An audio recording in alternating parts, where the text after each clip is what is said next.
السلام عليكم ورحمة الله وبركاته.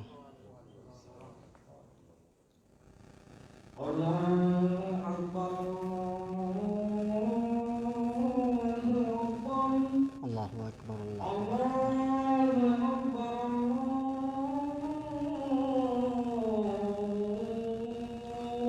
أكبر الله أكبر أشهد الله أن لا إله إلا الله أشهد أن لا إله أشهد إلا أن لا الله إله إلا الله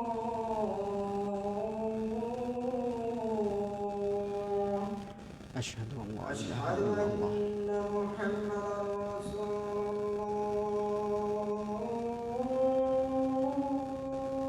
الله أشهد أن محمدا رسول أشهد الله أن محمدا رسول الله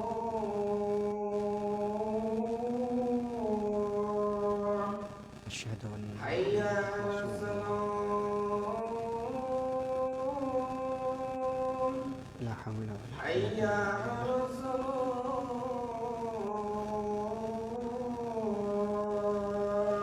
لا حول ولا قوة حي إلا على بالله الفلاح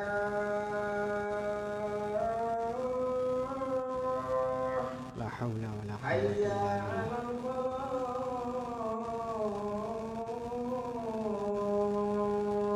لا حول ولا قوة إلا بالله الله أكبر الله أكبر الله أكبر لا الله أكبر إله إلا الله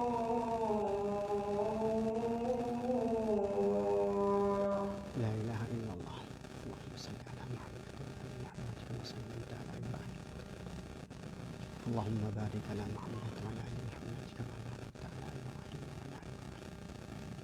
اللهم رب هذه الدعوة التامة والصلاة القائمة آت محمدا الوسيلة والفضيلة وآتنا مقاما محمودا.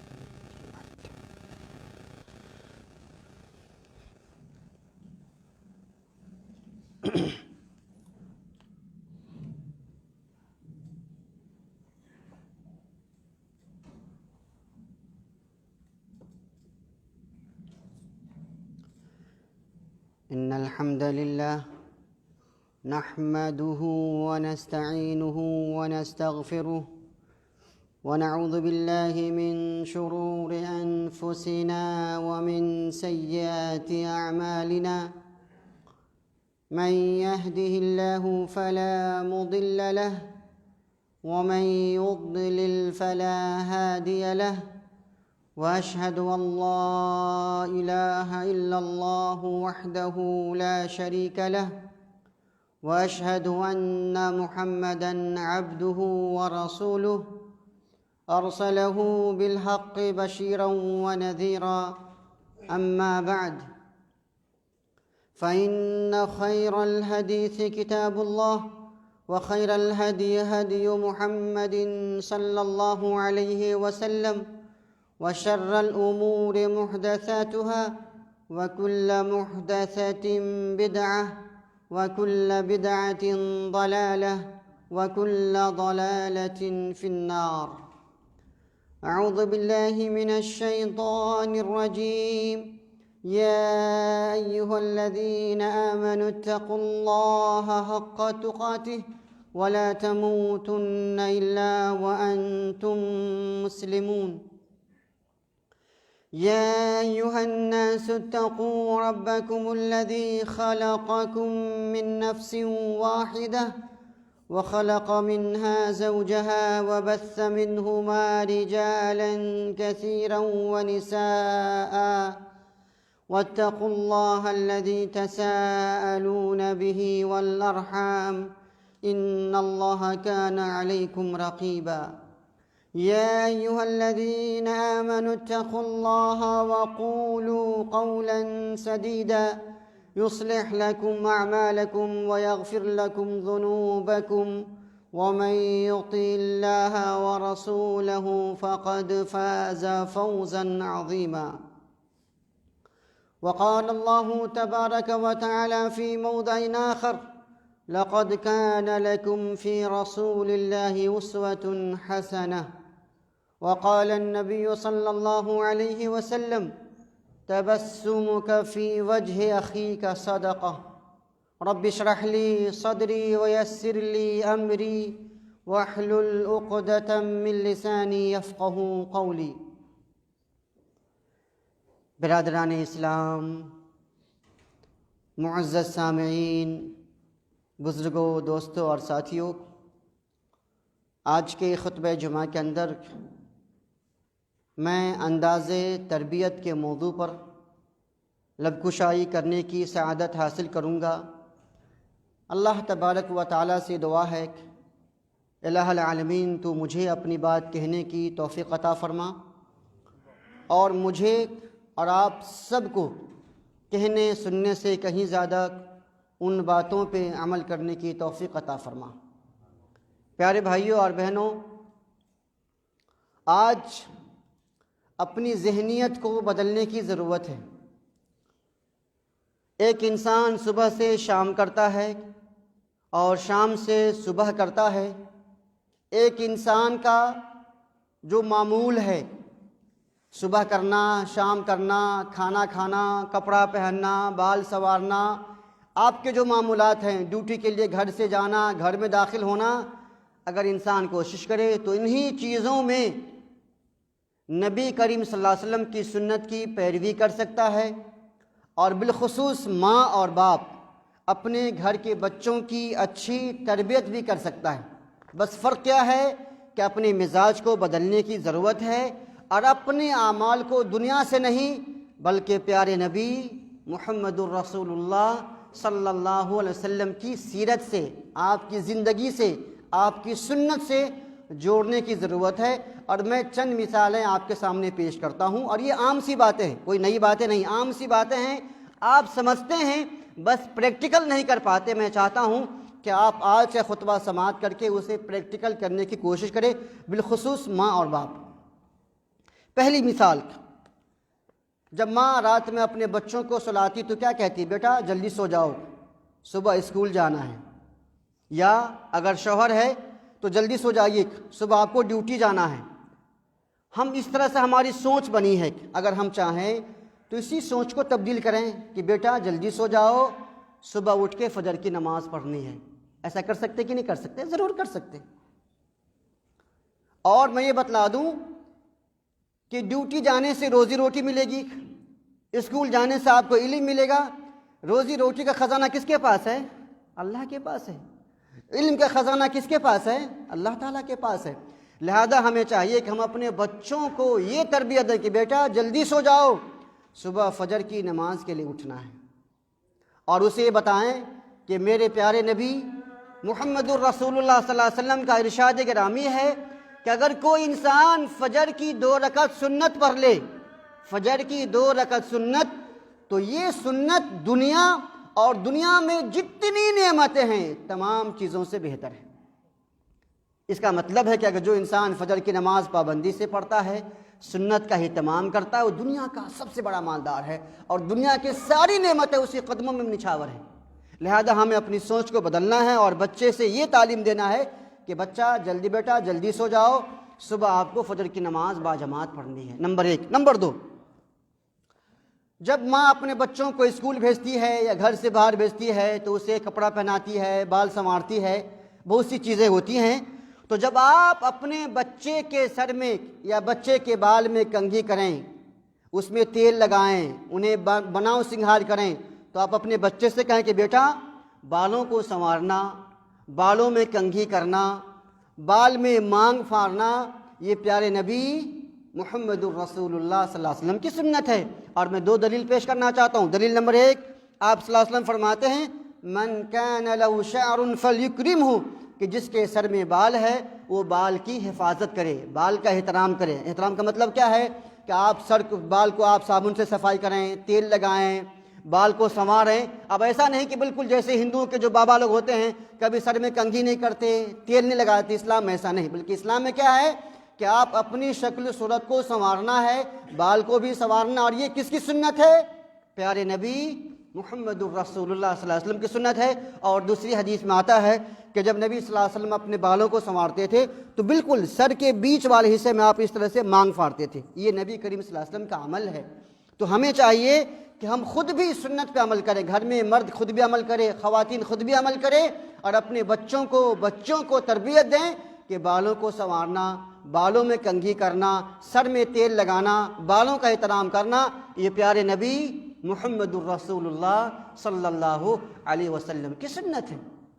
اس سے کیا ہوگا کہ بچوں کے دلوں کے اندر رسول کی سنت سے محبت پیدا ہوگی، بچوں کے دلوں کے اندر میں رسول کا مقام پیدا ہوگا، ایک عظمت پیدا ہوگا دوستو۔ اس لیے ہمیں ان چیزوں کے اہتمام کرنے کی ضرورت ہے۔ نمبر 3، ہم خود خوشبو لگاتے ہیں، بچوں کو بھی خوشبو لگاتے ہیں۔ تو جب ہم خوشبو لگائیں تو بچوں کو تعلیم دیں کہ بیٹا خوشبو لگانا یہ بھی پیارے نبی محمد الرسول اللہ صلی اللہ علیہ وسلم کی سنت ہے۔ اس کی دلیل کیا ہے؟ حدیث میں آتا ہے، نبی صلی اللہ علیہ وسلم فرماتے ہیں حبب الی من دنیاکم النساء والطیب، کہ مجھے دنیا کی چیزوں میں سے 2 چیزیں بہت محبوب ہیں، بہت ہی پسندیدہ ہے۔ نمبر 1 عورت، اور دوسری خوشبو۔ گویا خوشبو لگانا یا خوشبو کا اہتمام کرنا یہ کس کی سنت ہے؟ پیارے نبی محمد الرسول اللہ صلی اللہ علیہ وسلم کی سنت ہے۔ لہذا ہم خود بھی خوشبو کا استعمال کریں، بچوں کو بھی لگائیں، اور اس خوشبو کو پیارے نبی محمد الرسول اللہ صلی اللہ علیہ وسلم کی سنت سے جوڑ دیں، تاکہ آپ کے بدن سے خوشبو بھی آئے گی، اگر کبھی کبھی پسینہ کی بدبو ہے وہ بدبو بھی ختم ہو جائے گی، اور ساتھ ہی ساتھ سنت رسول پہ عمل کرنے کا ثواب بھی مل جائے گا الحمدللہ، بچوں کی اچھی تربیت بھی ہو جائے گی۔ نمبر 4، ہم اپنے بچوں کو کپڑا پہناتے ہیں، خود بھی کپڑے پہنتے ہیں، جوتا پہناتے ہیں، موزہ پہناتے ہیں۔ ہم ان چیزوں میں کوشش کریں کہ ہم پیارے نبی محمد الرسول اللہ صلی اللہ علیہ وسلم کی سنت کو فالو کریں، چاہے آپ پہلے بایاں پاؤں ڈالیں چاہے دایاں پاؤں، کوئی حرج کی بات نہیں ہے، آپ کا جوتا پہن جائے گا، لیکن آپ کوشش کرو کہ جوتا ویسے پہنو جس طرح سے پیارے نبی محمد الرسول اللہ صلی اللہ علیہ وسلم نے پہنا ہے۔ حدیث میں آتا ہے کان النبی صلی اللہ علیہ وسلم يعجبه التيمم في تناوله وترجله وطهوره وفي شانه كله متفق علیہ۔ یہ حدیث بخاری مسلم شریف کے اندر موجود ہے کہ نبی صلی اللہ علیہ وسلم کو جوتا پہننے میں، بال کو سنوارنے میں، وضو کرنے میں، اور اپنی زندگی کے سارے کاموں میں دائیں طرف سے شروع کرنا بہت ہی پسند تھا۔ اب ہمیں کیا کرنا ہے اپنے بچوں کی تربیت کے لیے، اپنی ذاتی تربیت کے لیے، کہ جب بچے کو ہم کپڑا پہنائیں تو کوشش کریں ماں اور باپ کے پہلے دایاں ہاتھ کا جو بازو ہے پہلے یہ پہناؤ، جب پاؤں میں موزہ پہنائیں پہلے دائیں پاؤں میں پہنائیے، جب جوتا پہنائیں تو پہلے دائیں پاؤں میں جوتا پہنائیں، سر کو بال سنوارنا ہے پہلے دائیں حصے میں سنوار لیجیے، وضو کرنا ہے پہلے دائیں حصے کو دھونا ہے۔ یہ کس کی سنت ہے؟ جب آپ اس طریقے سے عمل کریں گے اور اپنے عمل کو، اگر کوئی آدمی الٹا کر لیتا ہے پہلے ادھر سنوارتا ہے تو اس کا بال تو سنور جائے گا، پہلے بایاں پاؤں میں جوتا پہنتا ہے جوتا تو پہن جائے گا لیکن ثواب نہیں ملے گا۔ اس لیے انسان کوشش کرے کہ اپنی دنیاوی معمول کو، روزمرہ کی چیزوں کو، اپنے حرکات و سکنات کو پیارے نبی محمد الرسول اللہ صلی اللہ علیہ وسلم کی سنت پہ عمل کرنے کی کوشش کرے۔ اگر آپ کریں گے تو بچہ بھی ایسا کرے گا۔ اور میں نے اس سے پہلے کہا تھا کہ جب انسان گھر میں داخل ہو تو السلام کرے، السلام علیکم ورحمۃ اللہ۔ آج جب ابو گھر میں آتے ہیں تو سلام نہیں کرتے ہیں، کبھی بچے کرتے کبھی نہیں کرتے، نہیں، ماں باپ خود سلام کریں۔ آپ جتنی مرتبہ گھر میں جاؤ سلام کرو، آپ مسجد گئے نماز پڑھنے کے لیے، گھر میں آ رہے ہیں سلام کیجئے، مارکیٹ گئے گھر میں آ رہے ہیں سلام کریں، ڈیوٹی سے آ رہے ہیں گھر میں آئے سلام کریں۔ تو اس سے کیا ہوگا؟ بچوں کے اندر میں ایک تربیت پیدا ہوگی، بچے بھی جب گھر میں آئیں گے یا ماں باپ کے روم میں جائیں گے یا انکل انٹی کے روم میں جائیں گے، دادا دادی کے روم میں جائیں گے تو بچوں کے اندر بھی سلام کرنے کا جذبہ پیدا ہوگا، اور اس کو بولیں کہ بیٹا یہ کس کی سنت ہے؟ پیارے نبی محمد الرسول اللہ صلی اللہ علیہ وسلم کی سنت ہے۔ اسی طرح دوستو دوسری مثال، ہم کھانا کھاتے ہیں تو کبھی کبھی ماں باپ، کھانا تو دائیں ہاتھ سے کھاتے ہیں عام طور سے لوگ، لیکن کبھی کبھی ماں باپ جب پانی پینا ہوتا ہے تو بائیں ہاتھ سے پانی پیتے ہیں، اور کیا سوچتے ہیں کہ دائیں ہاتھ میں کھانا لگا ہے، اس میں دال ہے، روٹی ہے، سبزی لگی ہے، تو میں بائیں ہاتھ سے پانی پی لیتا ہوں۔ آپ کا بچہ آپ کو دیکھ رہا ہوتا ہے تو وہ بچہ بھی بائیں ہاتھ سے پانی پینے کی کوشش کرے گا، ایسا نہیں کرنا دوستو۔ جس طرح سے آپ پلیٹ میں کھانا کھاتے دائیں ہاتھ سے، اسی طرح سے گلاس میں بھی پانی پینا ہے تو آپ کو دائیں ہاتھ سے پانی پینا ہے۔ اور مسلمان کا جھوٹا کبھی جھوٹا نہیں ہوتا، کبھی ناپاک نہیں ہوتا، وہ بالکل پاک ہے۔ ایک ہی گلاس میں 10 لوگ کھا سکتے ہیں، پی سکتے ہیں، لیکن اگر کسی کو اگر گھن محسوس ہوتا ہے یا حرج محسوس کرتا ہے تو آپ گلاس کو دائیں ہاتھ پہ ڈال لیجئے اور پی لیجئے، دائیں ہاتھ سے ہو گیا نا۔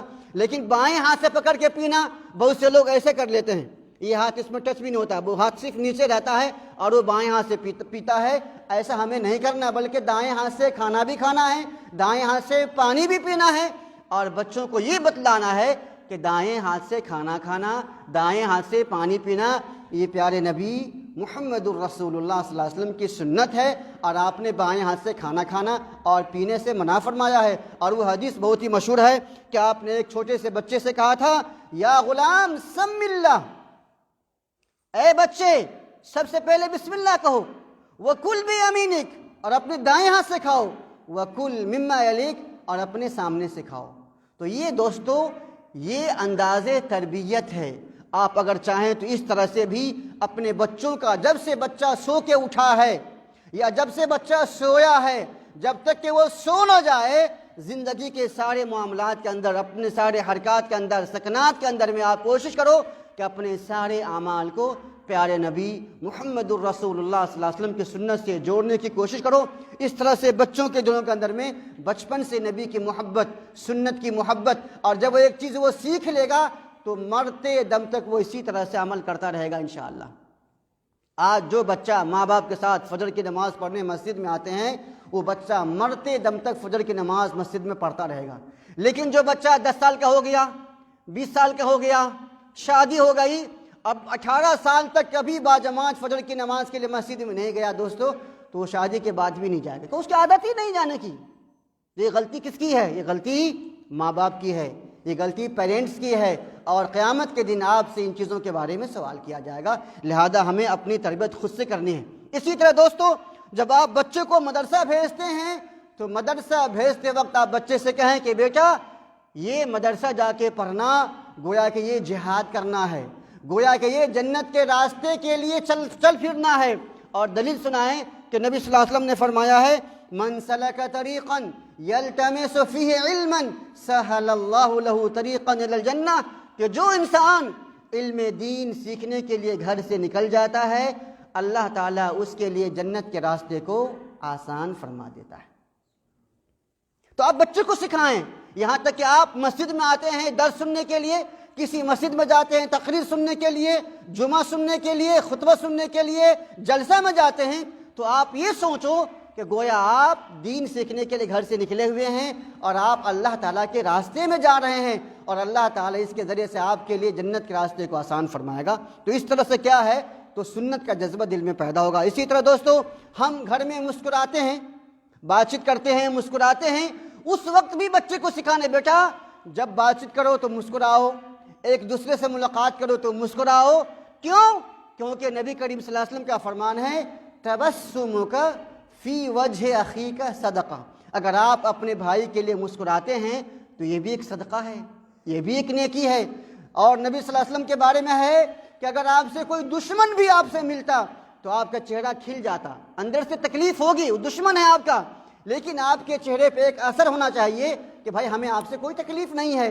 بالخصوص اگر مسلمان سے ملاقات ہو، وہ آپ کا دوست ہے، آپ کے ساتھی ہیں، آپ کے نانا ماما انکل، یہ جو آپ کے خاص رشتہ دار قسم کے لوگ ہیں، جب بھی ان سے ملاقات ہو تو انسان کوشش کرے کہ ان کے چہرے پہ خوشی ہو، ان کا چہرہ کھلا ہوا ہو، اور بالکل ایک اپنائیت کا اظہار کرے، کیونکہ یہ پیارے نبی محمد الرسول اللہ صلی اللہ علیہ وسلم کا طریقہ ہے۔ اسی طرح دوستو حدیث میں آتا ہے جب آپ راستے میں چلتے ہیں، آپ کا بچہ آپ کے ساتھ میں ہے، راستے میں کوئی کانٹا ہے، کوئی پتھر ہے، کوئی اینٹ ہے جس سے کسی کو تکلیف پہنچے گی، تو آپ اسے اٹھا کر کے سائڈ کر دیجئے، اسے راستے سے دور کر دیجئے، اور بچے سے کہیں کہ نبی کریم صلی اللہ علیہ وسلم نے فرمایا ہے کہ ایمان کی 70 سے زیادہ شاخیں ہیں، برانچیز ہیں، وَأَدْنَاهَا إِمَاتَةُ الْأَذَىٰ عَنِ الطَّرِيقِ، اور سب سے ادنا ایمان یہ ہے کہ راستے سے تکلیف دہ چیزوں کو دور کر دینا۔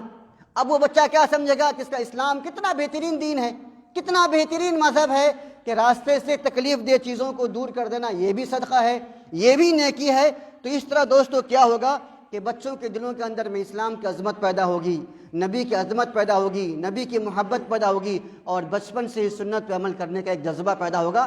تو آپ کوشش کرو کہ جس طرح سے نبی صلی اللہ علیہ وسلم صبح سے شام کرتے تھے، شام سے صبح کرتے تھے، ہم لوگ بھی اسی طرح سے صبح سے شام کریں، شام سے صبح کریں، اور اپنے اعمال کو، روزمرہ کی زندگی کو نبی کریم صلی اللہ علیہ وسلم کی سنت سے جوڑنے کی کوشش کریں۔ اس طرح سے آپ کو سنت پہ عمل کرنے کا ثواب بھی مل جائے گا، بچوں کی تربیت بھی ہو جائے گی، اور بچوں کے دلوں کے اندر میں اسلام کی عظمت پیدا ہوگی۔ ذرا سا سوچئے، اگر کسی گاؤں کا ایسا ماحول ہے کہ جب چھوٹا بچہ بڑے کو دیکھتا ہے تو اس کا احترام کرتا ہے، بڑا چھوٹوں سے پیار کرتا ہے، ایک دوسرے سے ہم سلام کرتے ہیں، خوش ہو کے ملتے ہیں، راستے سے تکلیف دہ چیزوں کو دور کر دیتے ہیں، بچہ کتاب لے کے مدرسہ جاتا ہے، وہ گھر آ رہا ہے، اگر ایسا ماحول ہے دل کتنا خوش ہوگا، اور آپ کو قدم قدم پہ نیکی ملے گی۔ کیوں؟ کیونکہ آپ ہر لمحہ اور ہر قدم پہ پیارے نبی محمد الرسول اللہ صلی اللہ علیہ وسلم کی سنت پر عمل کر رہے ہیں۔ لہذا دوستو انسان کوشش کرے کہ اپنی سوچ بدلے، انداز تربیت کو تبدیل کر دیں، آپ کو اسی میں ثواب بھی ملے گا اور آپ کا کام بھی ہو جائے گا۔ اللہ تبارک و تعالیٰ سے دعا ہے الہ العالمین تو مجھے اور آپ سب کو کہنے سننے سے کہیں زیادہ ان باتوں پہ عمل کرنے کی توفیق عطا فرمائے، آمین۔ اقول قولی ھذا واستغفر اللہ لی ولکم ولسائر المسلمین فاستغفروہ انہ ھو الغفور الرحیم۔